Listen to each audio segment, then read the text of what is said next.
Bebek bukan kuda, benderanya hilang. Oh my God, no way. Assalamualaikum warahmatullahi wabarakatuh. Perkenalkan kami dari kelompok 5. Nama saya Syarul Yufridarto Antonio. Nomor NPM saya 2525 14545. Nama saya Arta Yusra dengan nomor 2025 Di sini kami akan menjelaskan tentang materi pemasaran di era digital. Assalamualaikum warahmatullahi wabarakatuh. Perkenalkan saya Syelo. Hadirnya saya di sini untuk menjelaskan tentang pemasaran di era digital dan memahami konsumen modern. Mari kita simak video ini secara bersama-sama agar kita bisa mengerti apa itu pemasaran di era digital dan bisa memahami konsumen modern.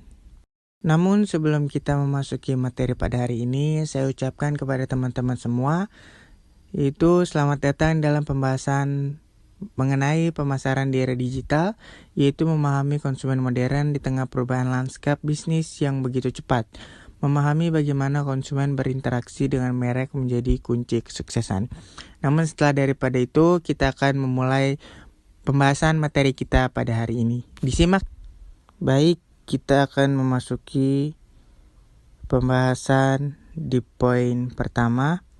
Di sini ada dua bagian, yaitu ada bagian 1 dan bagian 2, tapi di sini kita berfokus pada bagian 1 dengan judul konsep pemasaran tradisional.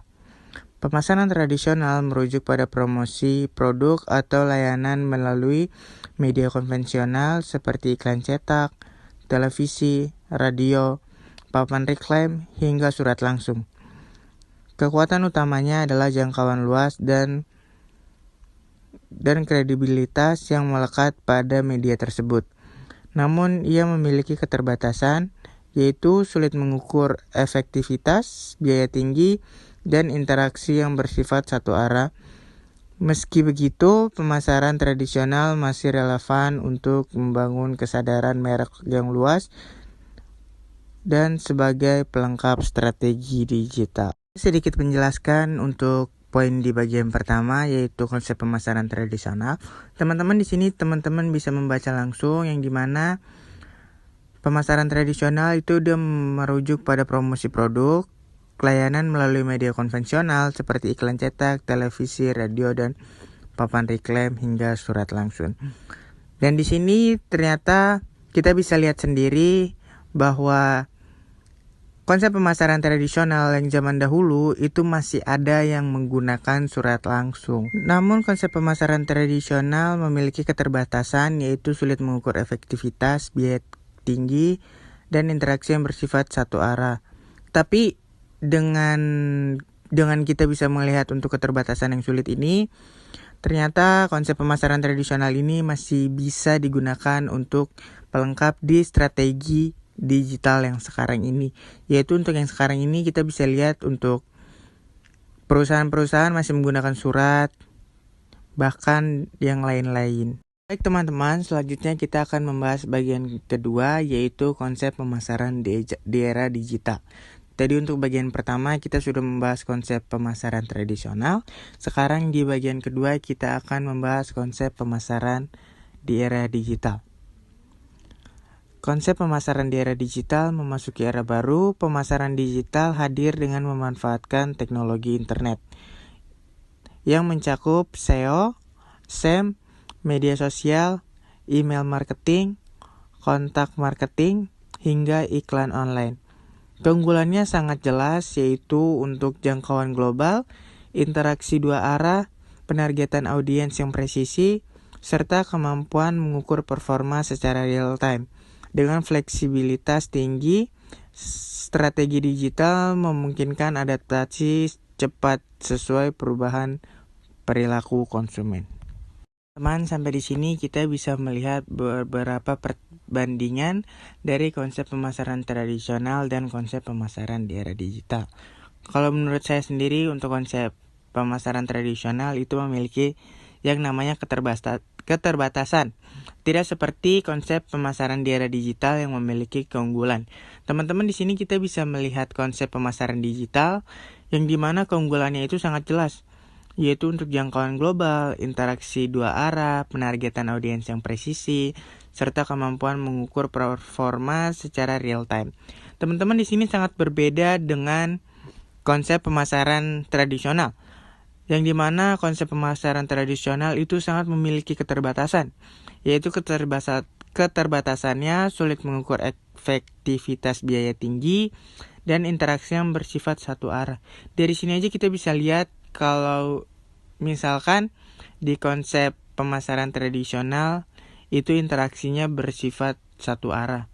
Tapi di bagian kedua ini kita bisa melihat bahwa konsep pemasaran digital itu mengukur performa secara real time dan interaksi dua arah. Teman-teman, dari sini udah sangat beda jauh dari konsep pemasaran tradisional dan konsep pemasaran digital.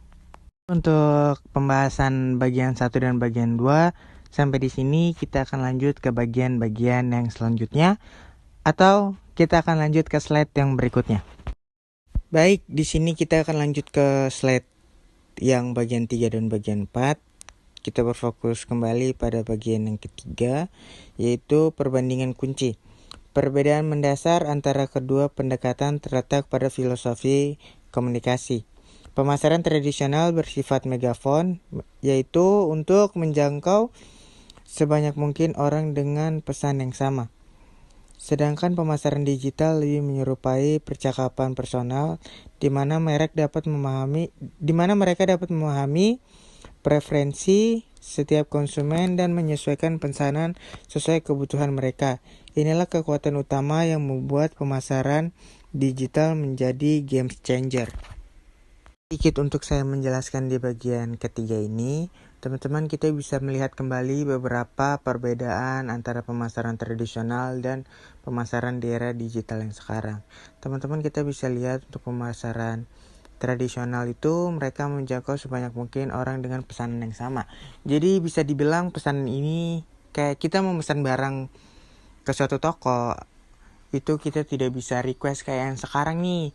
Nah, tapi untuk di era digital sekarang kan kita bisa langsung chat adminnya.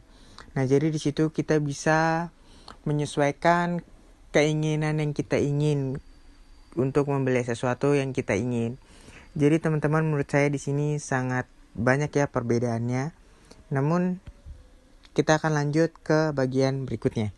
Bagian yang keempat, perubahan perilaku konsumen. Konsumen modern berbeda drastis dari sebelumnya. Mereka memiliki akses tanpa batas pada informasi ulasan, perbandingan harga, hingga transparansi merek. Konektivitas konstan melalui smartphone menciptakan banyak titik sentuh interaksi sepanjang hari. Selain itu, konsumen kini menuntut personalisasi. Mereka bosan dengan pesanan generik. Tak kalah penting, media sosial dan influencer berperan besar dalam memengaruhi opini serta keputusan pembelian.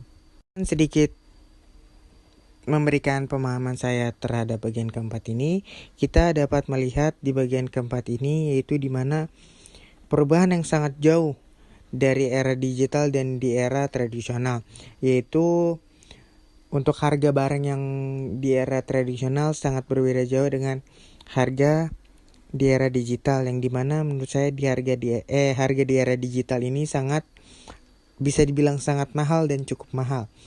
Namun untuk daripada itu, di sini tidak kalah penting untuk media sosialisasi influencer berperan besar sebagai mengarai opini serta keputusan pembelian. Teman-teman, di sini kita bisa lihat untuk endorse ke influencer atau artis-artis untuk penjualan barang kita tuh bisa kerjasama dengan mereka, dan barang kita tuh kemungkinan besar akan cepat laku dengan dipromosikannya oleh mereka. Contoh kayak yang lagi viral sekarang, artis yang lagi viral sekarang, terus kita bekerja sama dengan dia, otomatis nanti jualan kita jadi makin tambah banyak gitu teman-teman. Dan untuk era digital ini kita bisa memasukkan pendapat kita terhadap barang yang kita beli melalui ulasan, entah itu kita beli di TikTok Shop, di Shopee, Lazada, ataupun Tokopedia. Contoh kayak barang yang rusak, kita bisa langsung komplain ke adminnya, atau kita bisa memberikan ulasan di kolom penjualan mereka. Baik, di sini kita akan lanjut ke slide yang berikutnya, yaitu bagian 5 dan bagian 6. Untuk bagian 5, yaitu jejak digital konsumen. Setiap klik pencarian dan interaksi online meninggalkan jejak digital. Data ini merupakan harta karun besar bagi pemasar. Melalui analisis perjalanan konsumen, preferensi, serta respon terhadap mereka terhadap konten, mereka dapat membangun profil audiens yang lebih akurat. Segmentasi yang lebih memungkinkan strategi yang lebih relevan, efektif, dan efisien. Kita akan lanjut ke bagian yang ke-6, yaitu alat analisis perilaku konsumen. Ada berbagai metode untuk memahami perilaku konsumen online. Yang pertama, Google Analytics yang melacak lalu lintas situs web, perilaku pengguna, hingga konversi. Kedua, sosial media dan platform seperti Instagram dan Facebook yang menyajikan data demografi dan keterlibatan audiens. Yang ketiga, survei dan umpan balik online yang menggali sentimen konsumen secara langsung. Dan yang terakhir, testing untuk menguji efektivitas konten atau kampanye secara berbasis data. Kita akan lanjut ke slide yang berikutnya, yaitu bagian ke-7 dengan judul membangun strategi efektif.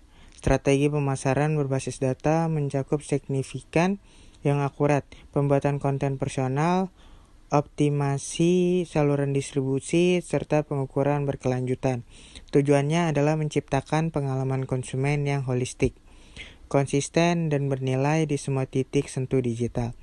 Dengan cara ini, mereka tidak hanya meninggalkan efisien kampanye, tetapi juga membangun hubungan jangka panjang dengan konsumen. Jadi untuk kesimpulan materi kali ini, yaitu era digital telah mengubah peta persaingan secara fundamental. Bisnis yang mampu beradaptasi dengan cepat, memanfaatkan data, dan mengedepankan personalisasi akan menjadi pemenang. Langkah berikutnya bagi Anda adalah mengevaluasi strategi pemasaran saat ini, berinvestasi pada alat analisis digital, dan terus belajar menyesuaikan diri dengan tren konsumen yang selalu dirubah. Ingat, konsumen modern lebih cerdas, lebih terhubung, dan lebih menuntut. Dengan memahami mereka, Anda tidak hanya bertahan, tetapi dapat tumbuh pesat di lanskap digital yang dinamis ini. Terima kasih. Mungkin sekian penjelasan materi saya pada kali ini. Wassalamualaikum warahmatullahi wabarakatuh, dan terima kasih banyak. Halo Besti-Besti Unindra, perkenalkan nama aku Arik Abid Rizkila. Kali ini aku ingin melanjutkan materi yang sebelumnya telah disampaikan oleh Kak Selo, yaitu pemasaran di era digital, strategi branding, dan customer engagement di pasar kompetitif. Simak baik-baik ya. Nah, jadi customer engagement adalah proses membangun hubungan yang berkelanjutan dan juga bermakna antara si pembisnis dengan pelanggannya. Proses ini melibatkan adanya interaksi yang lebih mendalam ketika pelanggan tidak hanya sekedar membeli produk atau jasa kita, tetapi juga merasa terhubung secara emosional ataupun chemistry dengan brand atau merek yang kita punya. Apalagi Besti, di masa kini tuh nyari customer engagement tuh bisa dilakukan melalui platform manapun, kayak media sosial, email, acara, ataupun layanan pelanggan. Nah, brand atau merek kita menciptakan pengalaman yang positif bagi pelanggan. Jadi menciptakan pengalaman yang green flag. Asik. Green flag nggak tuh? Sehingga nantinya mereka bukan cuma melakukan pembelian saja, tetapi juga bisa menjadi duta bagi merek kita. Jadi maksud duta itu seperti brand ambassador. Cuma ini nggak dibayar, ini gratis. Jadi kita seperti memasarkan produk kita atau jasa kita atau brand kita atau merek kita secara gratis. Dan ini merupakan salah satu trik marketing bagi perusahaan atau bisnis. Kita masuk ke halaman selanjutnya. Apa saja elemen dalam customer? Jadi, dalam melakukan customer engagement, ada beberapa elemen yang harus dipahami terlebih dahulu, Besti. Ini perlu dilakukan agar merek atau brand dapat mencapai tujuannya dengan baik. Poin pertama adalah emosional. Elemen ini mencakup storytelling yang bisa dilakukan lewat narasi yang menarik dan juga relevan, supaya punya koneksi emosional yang kuat dengan pelanggan. Selain itu, elemen emosional juga termasuk pengalaman yang berkesan. Jadi first impression itu penting. Seperti kita ingin bertemu dengan orang yang baru, atau mungkin bertemu sama calon. Dalam hal ini, brand dapat menyediakan pengalaman yang unik dan tak terlupakan, yang bahkan lebih ekspektasi pelanggan. Lalu poin kedua, sosial. Nah, ini juga gak kalah penting, Besti. Elemen sosial dalam customer engagement dapat dilakukan dengan membangun platform community online, di mana pelanggan bisa berinteraksi, berbagi pengalaman, hingga mendapatkan dukungan dari sama pelanggan. Kayak support system gitulah. Asik, support system gak tuh? Intinya begitulah, Besti. Cara lainnya juga ada. Brand juga dapat mengadakan kampanye yang melibatkan pelanggan secara langsung untuk memperkuat hubungan, hingga menggunakan media sosial untuk berinteraksi dengan pelanggan secara real time dan membangun hubungan lebih personal, kayak melakukan giveaway, lomba, komunitas-komunitas positif atau green flag, atau mungkin ya sekedar self reward untuk pelanggan atau customer, supaya apa? Supaya mereka tertarik dan mempunyai ikatan emosional. Lalu poin selanjutnya adalah fungsional. Brand dapat melakukan beberapa tindakan. Ini bisa dilakukan dengan menawarkan produk atau jasa yang berkualitas tinggi dan memenuhi kebutuhan pelanggan. Elemen ini juga bisa dilakukan dengan membuat produk atau jasa menjadi mudah digunakan, menyediakan layanan yang cepat dan mudah diakses, hingga menangani keluhan atau problem solve masalah pelanggan dengan cepat dan efektif. Jadi gitu, Besti. Jadi elemen ini juga penting, supaya nanti kalau ada customer atau pelanggan yang komplain, yang cerewet, yang nyerocos baik gitu, atau mungkin sekedar memberikan kritik dan saran, agar brand atau merek kita atau perusahaan kita atau bisnis kita bisa terus berkembang dan melaju pesat. Oke, lanjut ke slide berikutnya adalah tujuan membangun customer. Membangun customer engagement memang sangat bermanfaat bagi keberlangsungan hidup suatu brand atau merek. Contohnya membangun hubungan yang kuat. Customer engagement adalah fondasi untuk membangun hubungan yang kuat dan jangka panjang dengan pelanggan. Melibatkan pelanggan secara aktif dalam berbagai kegiatan. Nah, seperti aku bilang tadi, Besti, kayak bikin komunitas, giveaway, self reward, dan juga acara-acara positif atau green flag lainnya ya, Besti. Sekaligus bisa menjadi support system di antara para pelanggan atau customer. Hubungan yang kuat inilah membuat pelanggan akan merasa lebih loyal dan cenderung untuk terus sampai kita sukses, sampai kita kaya raya, melakukan pembelian di masa mendatang. Lalu meningkatkan kepuasan pelanggan, Besti. Saat pelanggan merasa terlibat dan dihargai, maka mereka akan cenderung lebih puas dengan produk atau layanan yang mereka terima. Kepuasan pelanggan juga salah satu berdampak positif pada berbagai aspek bisnis, Besti, seperti misalnya peningkatan reputasi merek dan pertumbuhan bisnis secara keseluruhan. Jadi kepuasan pelanggan juga penting, Besti. Kenapa penting? Karena kepuasan pelanggan nomor satu. Seperti apa kata pepatah, Anda puas, kami lemas. Lanjut ke slide berikutnya adalah strategi meningkatkan customer. Supaya tujuan yang aku bahas tadi terpenuhi ya, Besti, maka Besti sekalian harus melakukan strategi yang tepat. Perlu diketahui, Besti, ada strategi yang meningkatkan customer engagement yang bisa dilakukan oleh Besti seperti kamu, yaitu dengan cara personalisasi. Personalisasi sudah menjadi kunci penting bagi brand atau merek untuk membangun hubungan yang kuat dengan pelanggan atau customer, dengan memanfaatkan data pelanggan yang sudah dikumpulkan di awal tadi, Besti, yang sudah bikin komunitas yang tadi aku bahas atau aku bilang sebelumnya, Besti, di awal tadi. Jadi kita bisa memanfaatkan data pelanggan yang sudah dikumpulkan, lalu brand bisa menyajikan rekomendasi produk yang relevan, yang cocok, yang bagus buat mereka, karena kita Pertama udah punya datanya, karena kita sebelumnya sudah membuat komunitas sama pelanggan, udah punya support system di antara pelanggan. Lalu yang keduanya, kita udah punya audiensnya, udah punya pasarnya, jadi kita udah tahu, ngerti, dan paham apa yang dia mau, apa yang dia pengen, apa yang dia butuhkan, Besti. Jadi kita tahu minat mereka tuh mau apa gitu, hingga konten yang disesuaikan dengan berbagai preferensi dari mereka gitu, dari dia gitu. Jadi bisa buat jadi keberlangsungan bisnis atau produk kita ke depannya, Besti. Lalu ada saluran komunikasi yang efektif. Membangun saluran komunikasi yang relevan dan mudah diakses juga tidak kalah penting, Besti, bagi brand untuk menjaga keterlibatan lagi-lagi apa? Secara emosional kepada pelanggan. Saluran komunikasi yang efektif memungkinkan mereka dapat menjawab pertanyaan pelanggan hingga membangun hubungan yang lebih dekat, seperti YouTuber dengan subscribernya. Jadi kita tahu apa yang dia mau, apa yang dia butuhkan, apa yang diminati gitu. Ini juga salah satu poin yang efektif, saluran komunikasi yang efektif dan membangun hubungan yang tadi sebelumnya aku bilang itu, Besti, secara emosional, secara mendalam, supaya feel-nya itu dapat loh. Nah, dalam hal ini bisnis bisa memanfaatkan berbagai saluran komunikasi seperti aku bilang tadi, bisa melalui media sosial, layanan komunitas, atau apapun itu, Besti.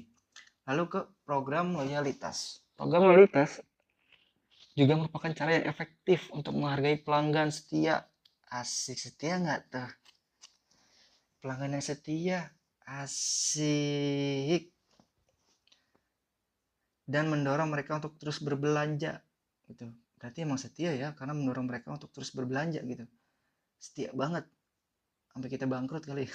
Jadi program ini bisa dilakukan dengan menawarkan poin, diskon, atau bahkan memberikan hadiah eksklusif. Nah, yang tadi aku bilang tadi, Besti, kita bisa mengadakan giveaway atau self reward buat pelanggan atau customer kita supaya terus-menerus beli produk atau merek atau brand kita, Besti, supaya dia tuh setia sama kita. Jadi kita harus nge-treat dia terus, harus kasih effort dia terus, harus berjuang terus buat dia, supaya dia itu, maksudnya si pelanggan atau customer itu setia sama kita, loyal sama kita, supaya si pelanggan atau customer itu terus-menerus beli sama kita, belinya di kita lagi gitu, bukan di orang lain. Dengan cara apa? Dengan cara yang gue bilang, bisa melalui poin, diskon, self reward, giveaway, ataupun hadiah eksklusif gitu, cuma buat kamu, customer atau pelanggan setia gitu. Nah, melalui cara itu, brand bisa meningkatkan nilai value yang dirasakan pelanggan dan mendorong mereka untuk melakukan pembelian secara berulang terus menerus sampai kita sukses, sampai kita kaya raya gitu. Atau mungkin sampai kita bangkrut kali. Tapi nggak mungkin sih bangkrut karena terus menerus beli ya. Jadi supaya dia itu terus menerus. Lalu poin selanjutnya adalah mendengarkan pelanggan. Nah, jadi kita tuh juga harus menjadi pendengar yang baik ya, Besti, atas saran dia, kritik dia, keluh kesah dia, curhatan dia gitu. Kita harus jadi pendengar yang baik gitu.